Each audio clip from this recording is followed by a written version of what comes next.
supporter Persib divaksin. Ini berarti di atas minggu depan ini. Bapak Suranda, Bapak Eka Yedi dan Bapak Andiko Alvisa memberi kita banyak masukan. Hari ini kami melaksanakan vaksinasi untuk bonek Surabaya dengan jumlah 1.000 orang.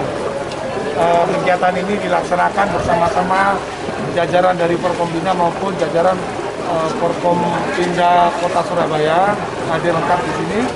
Kemudian bonek menjadi bagian penting dalam mensukseskan proses program vaksinasi.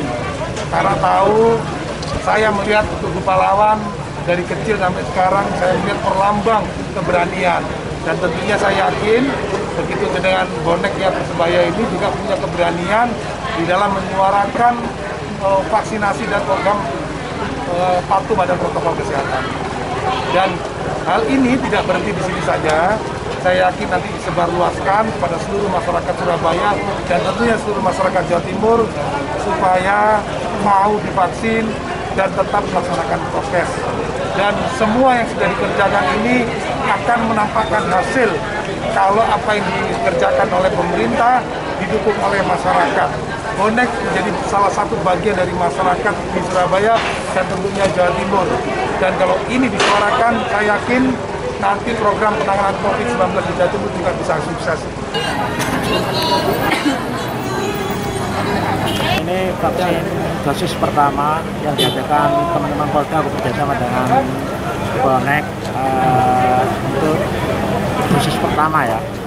Kuota yang diberikan sementara 1.000. Kita uji coba mungkin takutnya di sini kerumunan, ternyata alhamdulillah dengan cara kita bergelombang atau bertahap, gelombang 1, gelombang 2 bisa minimalisir untuk kerumunan.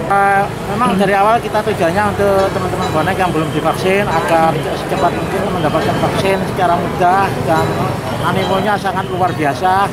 Yang dari awal pendaftaran hanya berapa jam aja sudah terpenuhi 1.000 vaksin ini.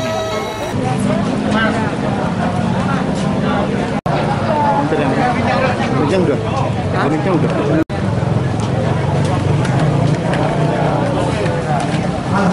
Dr. Hendra yang mewakili Panglima Armada 2. Selamat datang Sugeng Prabowo, Bapak Hendra.